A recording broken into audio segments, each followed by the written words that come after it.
se pudiera ser posible.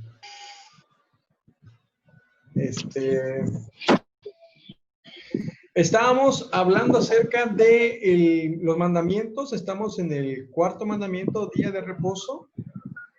Colosenses 2:16 les dije que lo anula.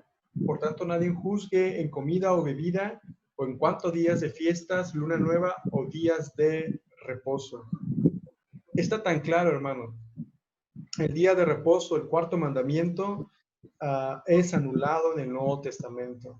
Pero en un sentido, sí guardamos un día, entre comillas, para adorar a Dios, para buscar más de Él. Y como cristianos, la mayoría de nosotros lo hacemos los días domingo, ¿verdad? Y esperamos que siempre así sea.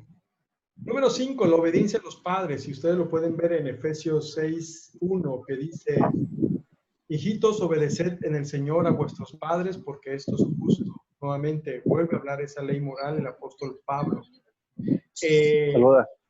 El sexto mandamiento, el asesinato, la de Juan 3:15 dice: todo aquel que aborrece a su hermano es homicida, y sabéis que ningún homicida tiene vida eterna permanente en él. Hace referencia al asesinato. El séptimo, adulterio. 1 Corintios 6:9-10 dice: ¿no sabéis que los justos no heredarán el reino de Dios? No erréis, ni los fornicarios, ni los idólatras, ni los adúlteros, ni los afeminados, ni los que se echan con varones. ¿Sí? Y el versículo 10 dice: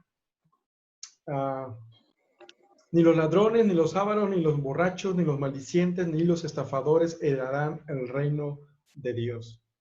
El octavo mandamiento, Efesios 4:28, el que hurtaba, dice Pablo, no hurte más, sino trabaje haciendo con sus manos lo que es bueno, para que tenga que compartir con el que padece necesidad. Y el de falso testimonio, el noveno mandamiento, Colosenses 3:9, dice: no mintáis los unos a los otros, habiéndoos despojado del viejo hombre con sus hechos. Y el verso 10 dice: y revestíos del nuevo, el cual conforme a la imagen del que lo creó se va renovando hasta el conocimiento pleno. Y por último, el décimo mandamiento de no codiciar, Efesios 5:3 dice: pero fornicación y toda inmundicia o avaricia, ni aun se nombre entre vosotros como conviene a santos. ¿Qué acabamos de ver? Que todos los mandamientos, a excepción del cuarto mandamiento, que es el día de reposo, todos los mandamientos siguen vigentes, hermanos. Lo confirma el Nuevo Testamento. Y es por eso que hablamos acerca que los 10 mandamientos, los 10 para hacerlo de esa manera clara, siguen vigentes en un sentido, ¿no? Lo confirma el Nuevo Testamento. Son leyes morales, a excepción del cuarto, del día de reposo, que Colosenses 2:16, dijimos una vez más, lo anula, ¿sí? No sé si hay pregunta al respecto de eso, hermanos, antes de pasar. Si no, voy a pasar. Recuerden que pueden hablar, porque ahorita lo que hice es, ustedes me ven, entre ustedes se ven, pero yo ahorita no los estoy viendo, porque minimicé los videos para que pueda yo ver claramente las diapositivas que estoy checando. Y también para que cuando al finalizar grabe esto, pueda salir bien las diapositivas. Es por eso que ahorita no puedo ver las caras de ustedes. Yo sé que ustedes a mí sí, y entre ustedes también, ¿verdad? Bueno, el primer día de la semana celebra la resurrección de Cristo, mientras que hasta el día de hoy, para los judíos, el día de reposo del séptimo día conmemora la creación de la tierra.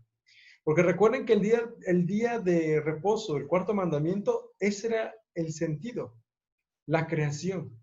Porque en el séptimo día descansó Dios. Pero eso aplica para los judíos y ellos lo siguen efectuando hoy en día por la creación de la tierra. Éxodo 23, 10 al 13. Vamos a leer este pasaje. Estos pasajes, algunos pasajes, su libro ya no los toca, pero hay algunas cosas que vamos a estar haciendo para que no los pasemos desapercibido. No sé si han analizado que cada lección abarca una sección de capítulos. Estos capítulos que estamos viendo abarcan desde el capítulo 20 de la ley hasta el capítulo 34. Espero que lo estén considerando. Y hay pasajes que pues omite nuestro libro, nuestra lección, pero se entiende. Recuerden que estamos viendo síntesis del Antiguo Testamento. No estamos siendo exhaustivos, no profundizando, pero esta clase siempre ayuda porque complementamos algunas otras cosas que tal vez no vengan en su libro. Entonces, Éxodo 23, 10 dice, hermanos, 6 años sembrarás tu tierra y recogerás su cosecha. Mas el séptimo año la dejarás libre para que coman los pobres de tu pueblo, y de lo que quedare comerán las bestias del campo, así harás con tu viña y con tu olivar. 6 días trabajarás, y el séptimo día reposarás para que descanse tu buey y tu asno. Y tome refrigerio el hijo de tu sierva y el extranjero. Y todo lo que os he dicho, guardadlo, y nombre de otros dioses no mentaréis, ni se oirá de vuestra boca. Éxodo 23, 10 al 13. Y pensemos, considerando ese pasaje, ¿sí? Así como el descanso de la tierra en el séptimo año no se observa por la iglesia hoy, debido a las diferentes condiciones de los sistemas nacionales, tampoco se observa el séptimo día como en aquellos tiempos. Es importante notar que los apóstoles comenzaran a hacer énfasis respecto a guardar el primer día de la semana, porque este fue el día de la resurrección del Señor. Y los evangelios hablan de un primer día de la semana. Ustedes pueden checar Mateo 28:1, Juan 20:19. Incluso, hermanos, la primera iglesia, y es lo que yo le decía hace ratito, la primera iglesia primitiva ya no enfocó el día sábado, enfocó el primer día de la semana.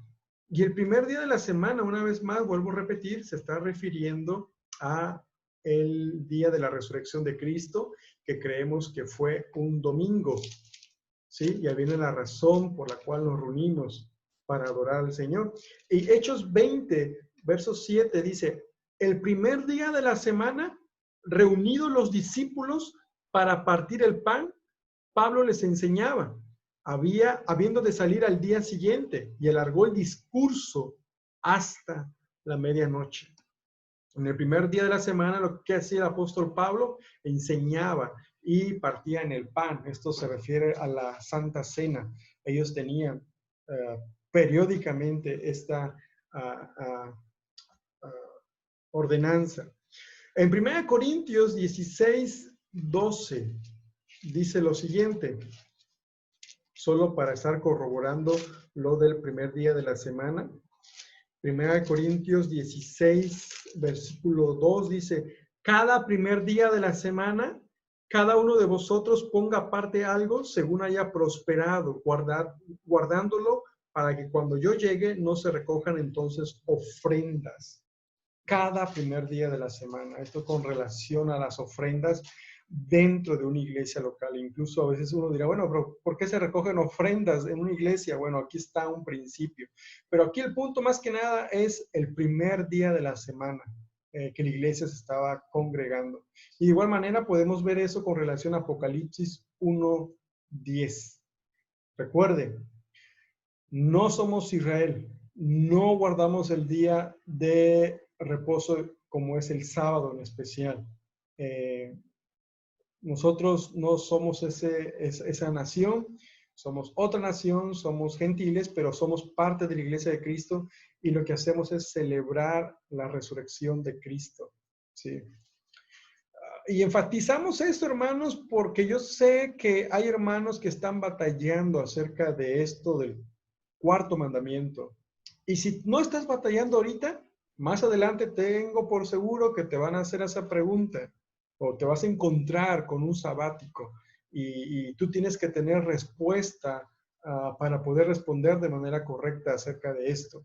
Por eso es importante que estamos viendo este estudio. Sin embargo, hay varios principios importantes para nuestra vida hoy presentados en este pasaje. ¿De qué nos sirve apartar un día específico de la semana para Dios? ¿De qué nos sirve? ¿Qué nos enseña Dios en cuanto a su voluntad para nosotros? ¿Habrá algún cambio en especial que Dios le pide a usted? Pues yo creo que sí, hermanos.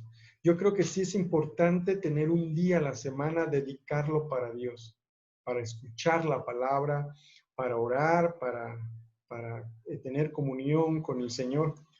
Independientemente de este confinamiento que estamos teniendo a nivel nacional o mundial, fuera de eso, ustedes saben que la iglesia se congrega los domingos, ¿sí?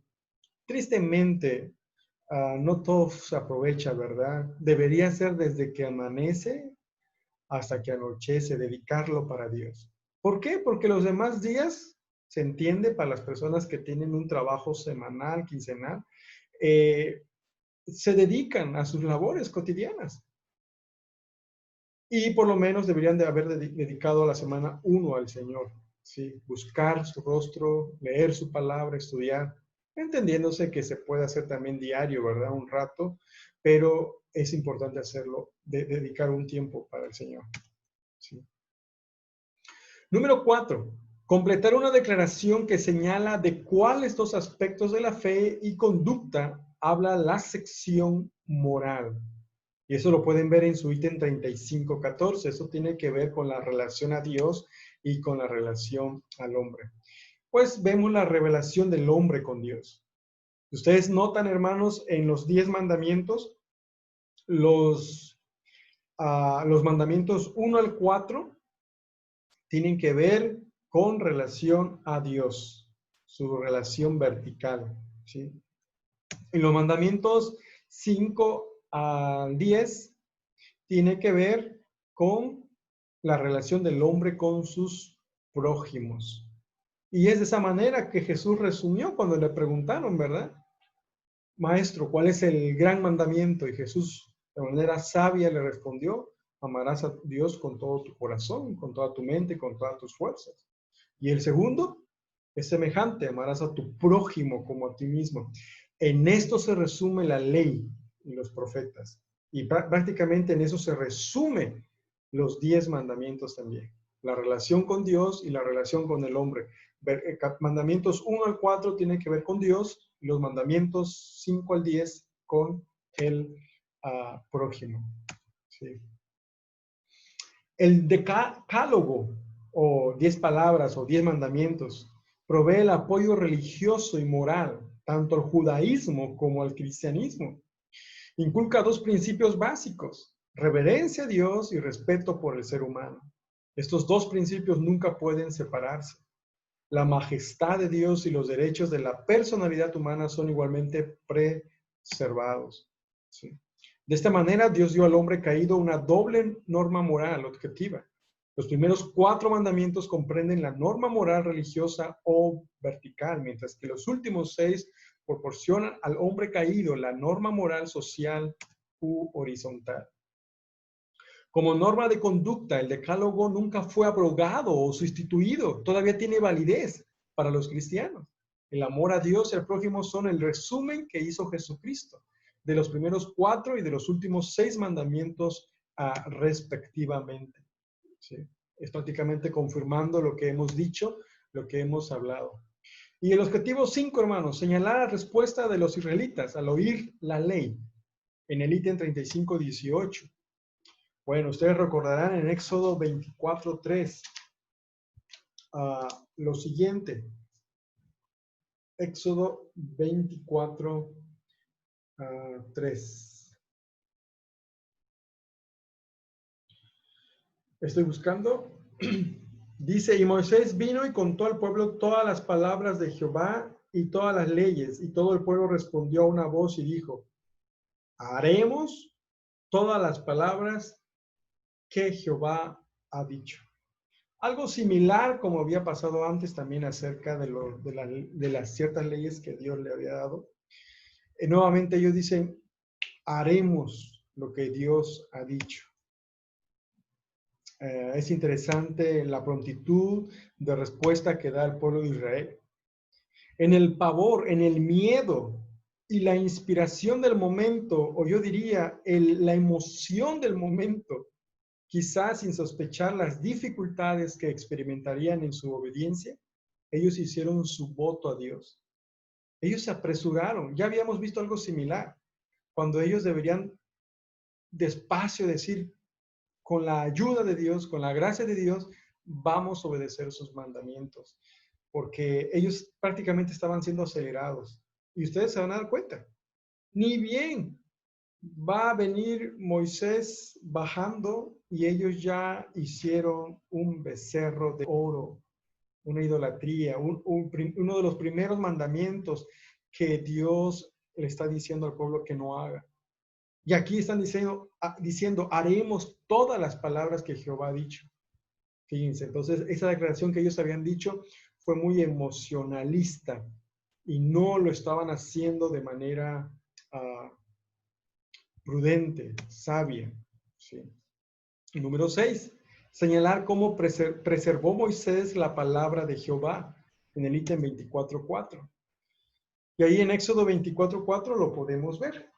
Dice, y Moisés escribió todas las palabras de Jehová y levantándose de mañana edificó un altar al pie del monte y 12 columnas, según las 12 tribus de Israel. Moisés escribió. Sí, escribió. Moisés escribió todas las palabras de Jehová. Señalar cuál dispensación comenzó en el monte Sinaí. Recuerden, la dispensación se refiere a un periodo de tiempo, una etapa. Y ya hemos visto dispensaciones como la inocencia con Adán, ¿verdad? ¿Se acuerdan de eso? De la conciencia, del gobierno humano.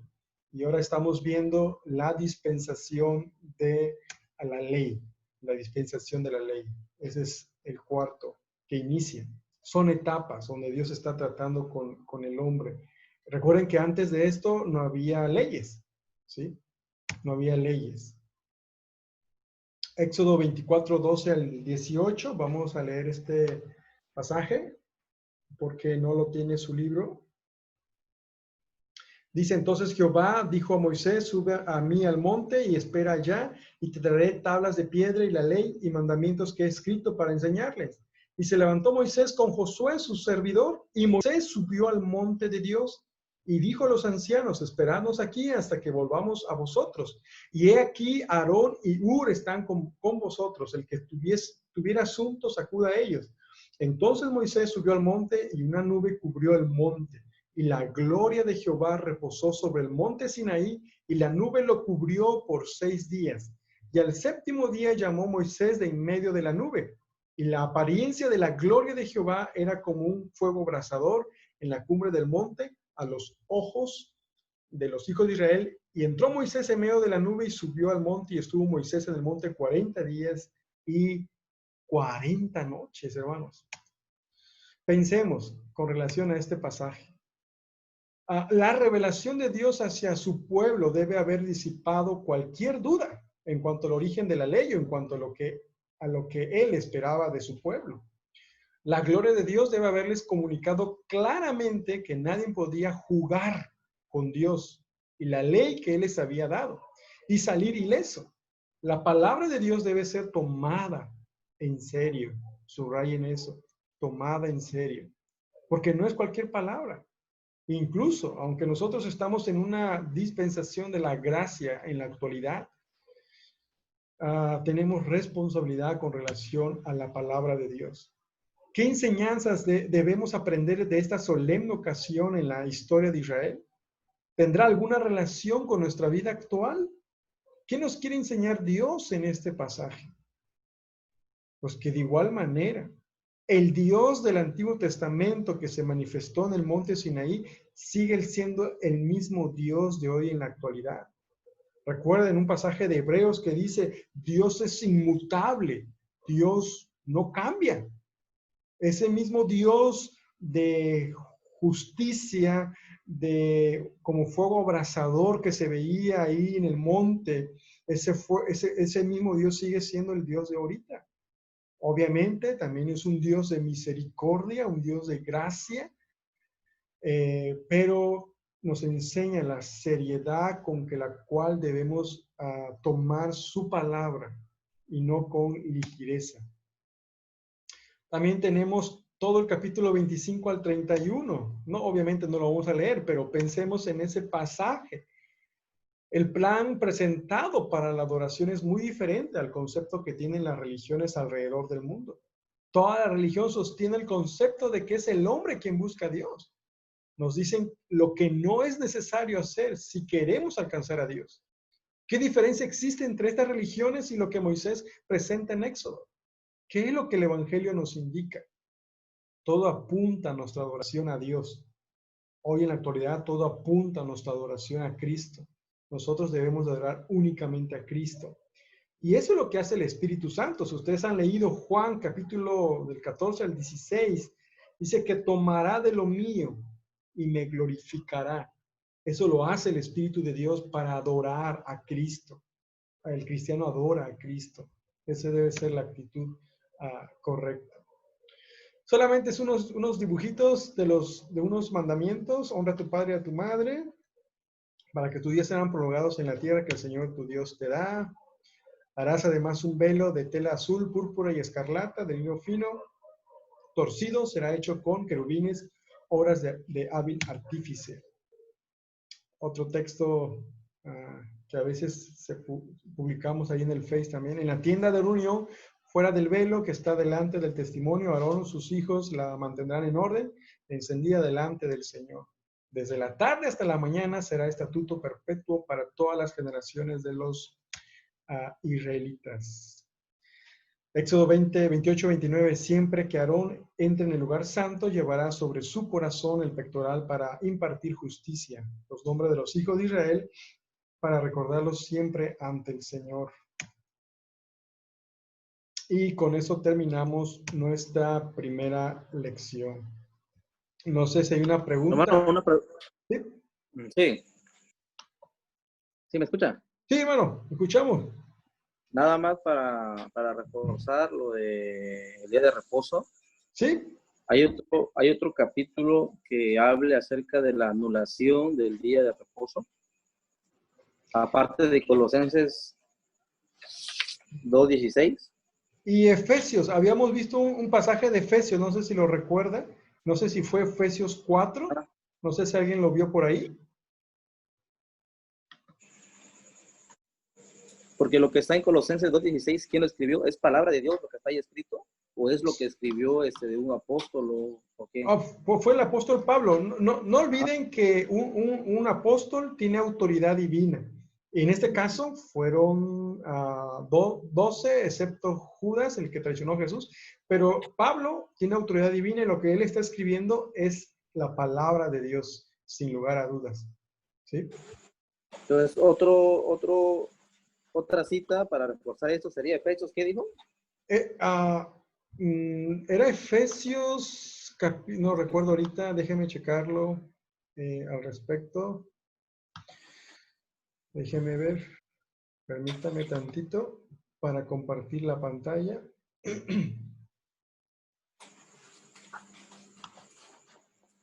Sí, yo sé, porque muchas veces hay problemas con esto, ¿no? De el día sábado. ¿Sí se ve mi pantalla por ahí?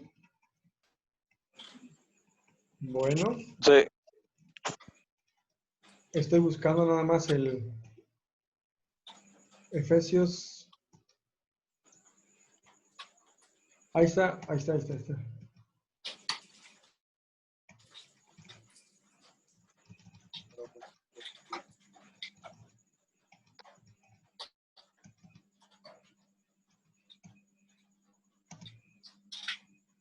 Efesios 2, 14 al 15, hermano. Ok. Y creo que vamos a ver otro poquito más en la siguiente lección. No se preocupe. Está bien, hermano. Esa era mi pregunta. Ajá, Gracias. ok. Sí, hermano. Veamos ahora la pantalla, la lección 36. Ok. Vamos a ir un poquito más rápido. para que no nos gane.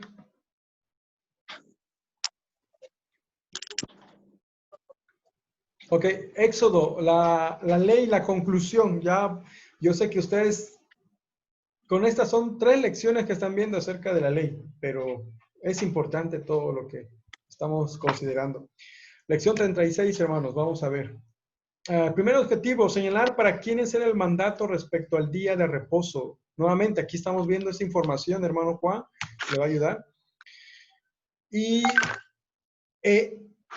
¿para quién era?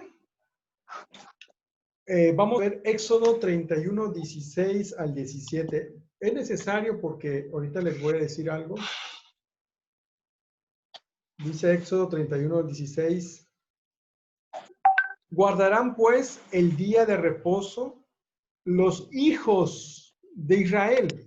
Ahí está otro versículo, hermano, que puede ayudarle, porque dice que específicamente son los hijos de Israel, celebrándolo por sus generaciones por pacto perpetuo. Luego dice, señales para siempre entre mí y los hijos de Israel. Por 6 días hizo Jehová los cielos y la tierra, en el 7º día cesó y reposó. Entonces, solo para los israelitas. Y aquí entre paréntesis puse algo, nota, la importancia del contexto. La clase pasada, hermanos, estábamos viendo un pequeño detalle en Éxodo de un versículo, ¿verdad? De Jehová Rafa, Jehová el sanador. Y tocamos un poquito del contexto. Y noten qué tan importante es observar el contexto. ¿Se imaginan ustedes si no consideráramos este contexto, hermanos? Eso que quisiera decir que la iglesia lo pudiera tal vez hasta aplicar, pero no es aplicado para nosotros. Es específicamente para los israelitas. Y yo creo que ese es el problema que muchas veces tienen los sabáticos, la iglesia adventista, porque ellos no se están dando cuenta que el contexto está diciendo que era para Israel. 31:16.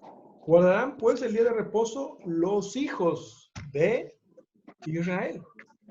Ahora, nosotros no somos israelitas, ¿verdad? Somos gentiles, ¿sí?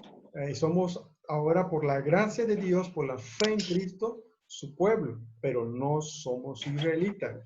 Por eso no guardamos ese día. Pero como ahí dice, celebrándolo por generaciones, por pacto perpetuo, dice también. Ok, si así fuera, incluso, pero solo específicamente para quién? Israelitas. Para ellos. Para ellos. Y de hecho, como les había dicho anteriormente, lo siguen haciendo. Sí es verdad, lo siguen haciendo. Pero no se han dado cuenta que ese día de reposo, y ahorita lo vamos a ver, es Cristo, hermano. Es Cristo. El que viene a Cristo en fe y en arrepentimiento, viene a descansar, viene a entrar en ese reposo espiritual. Este es el significado del día de reposo. A eso se está refiriendo por generaciones, y esto aplica a Cristo. Recuerden que todo estaba apuntando al Hijo de Dios, a Cristo. Y eso es lo que una vez más digo, no lo ven los sabáticos. ¿Sí? Bueno, vamos a ver un poquito más de eso. Uno de los ejemplos más interesantes es el punto de vista de Calvino sobre, sobre el día de reposo, el 4º mandamiento. Él dice que el 4º mandamiento tiene 3 propósitos. 1, representaba el descanso espiritual en Cristo. 2, era un día para oír la ley, para meditar en las obras de Dios y estar entrenados en piedad. Número 3, era un descanso para las personas que trabajaban bajo la autoridad de Dios. El primer propósito era un aspecto ceremonial que fue cumplido por Cristo y que ya no es necesario. Los otros 2 propósitos permanecen. Calvino objeta una observación judía del día de reposo. Nosotros trascendemos el judaísmo. O sea, no somos judíos. Su observancia incluía detalles minuciosos que apuntaban a Cristo. Sin embargo, nosotros no celebramos el día de reposo como una ceremonia con la mayor escrupulosidad, como si de ese modo se figurara un misterio espiritual. Más bien, lo celebramos como un remedio necesario para conservar el orden de la iglesia. Nuestra observancia aún prefigura cosas espirituales, pero los detalles minuciosos y misteriosos que prefiguraban a Cristo, ahora que Él ya vino, no son tan importantes. Calvino dice que el día para observar el reposo fue cambiado para evitar supersticiones, es decir, para evitar la observación del día como los judíos. Se eligió el primer día a causa de la resurrección. En pocas palabras, es lo que ya estamos diciendo.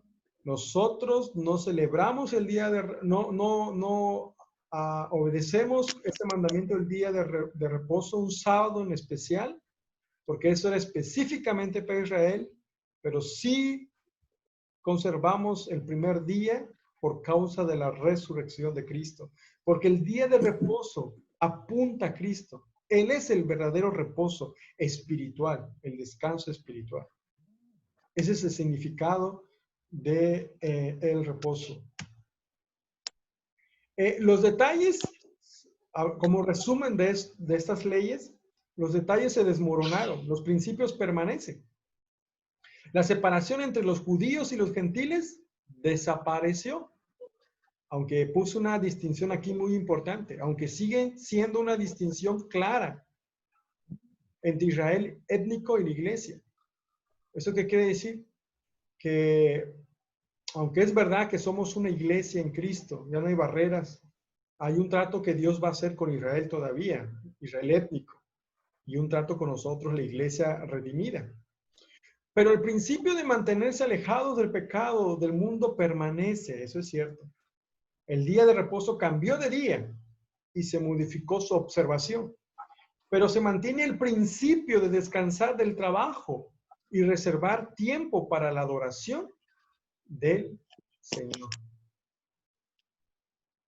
Número 2. Hermano Víctor. Sí, hermano. Hermano Víctor, aquí en Gálatas capítulo 4 nos habla sobre los temores de la iglesia y hace quizás una alusión a lo que es el día de reposo. En los versos 9 y 10 dice, mas ahora conociendo a Dios, o más bien siendo conocidos por Dios, ¿cómo es que os volvéis de nuevo a los débiles y pobres rudimentos a los cuales os queréis volver a esclavizar? Guardáis los días, los meses, los tiempos y los años.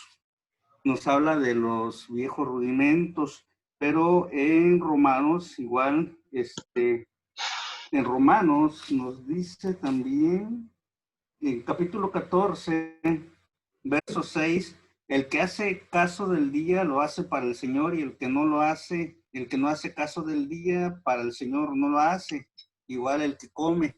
Entonces, creo que eso sustenta lo que usted dice, o son versículos afines sobre que ya no es el día de reposo como tal, ¿sí? Sino que lo que hacemos para Dios, lo hacemos para Dios, y habla precisamente sobre el legalismo, sobre la ley y sobre los temores que la iglesia primitiva tenía en ese tiempo, los que ahorita quizás como cristianos muchas veces también tenemos esas dudas, ¿no? Pero creo en efecto que lo que usted apunta es así sobre el día del reposo, ¿no? Ya Colosenses lo apunta específicamente de que ya no es así como se hacía en la ley anteriormente, ¿no? Digo, por la pregunta, ¿no, Juan? Si había otros versículos que apuntaran sobre el día de reposo. Sí, y sí hay, ¿no? El de Gálatas, hermano, ¿dónde dice? ¿No? Hermano Joel, el de Gálatas, ¿dónde está? Gálatas, capítulo 4. 4, 9 y 10, ¿verdad? 9 y 10, sí. Gracias, hermano. Okay. Así es buena observación, hermano Joel, hermano Joel, ajá. Muchas gracias por su aporte. Ok, el segundo objetivo, hermanos, es completar una declaración que señala el propósito de los ritos y las actividades requeridos por la ley ceremonial. En el ítem 36 a 12. El mandamiento acerca del día de reposo, al igual que todos los ritos y las actividades requeridos por la ley ceremonial, eran cuadros o figuras de los diferentes aspectos de la obra de Cristo. Eso es con relación al segundo objetivo. Por ejemplo, Mateo 11, 28 al 29. Vamos a leer este pasaje. Ustedes ya lo leyeron, pero es importante recordarlo. Mateo, capítulo 28. No, 11, 28.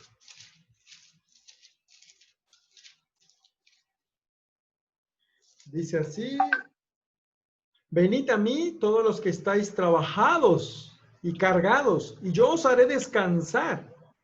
Llevad mi yugo sobre vosotros y aprended de mí, que soy manso y humilde de corazón, y hallaréis descanso para vuestras almas. Qué interesante. Esto es lo que apunta al día de reposo, hermanos. Es Cristo. Y si ustedes se dan cuenta en el contexto, en el capítulo 12 va a entrar una narración donde los discípulos recogen espigas en el día de reposo. Y va a hablar acerca de eso.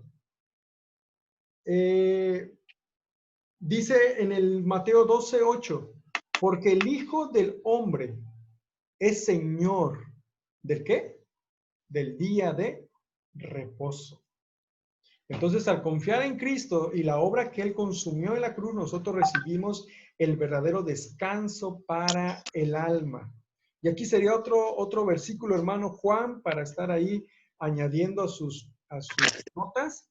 En Mateo 11, 28, 29 y el pasaje de Mateo 12, 1 al 8, que es una buena ilustración de lo que va a estar pasando a recoger espigas en el día sábado.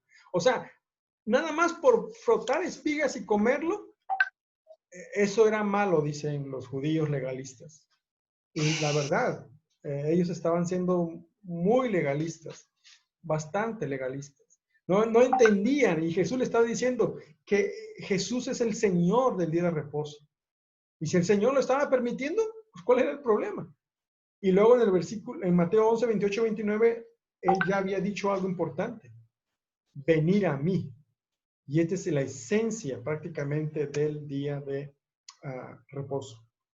Número 3, hermanos, completar una oración que señala lo que Cristo hizo con respecto a la ley. Bueno, en Colosenses 2:14, y vamos a volver a ese pasaje porque ese pasaje es muy importante. Colosenses 2:14 dice: anulando el acta de los decretos que había contra nosotros, que nos era contraria, quitándola de en medio y clavándola en la cruz. Lo anuló, ¿sí? Lo quitó de en medio y la clavó en la cruz. Eso es con relación a la ley, ¿sí? Pero ojo, eso en el sentido que nosotros no podemos cumplir. Especialmente, como ya dijimos, la ley moral sigue vigente, la ley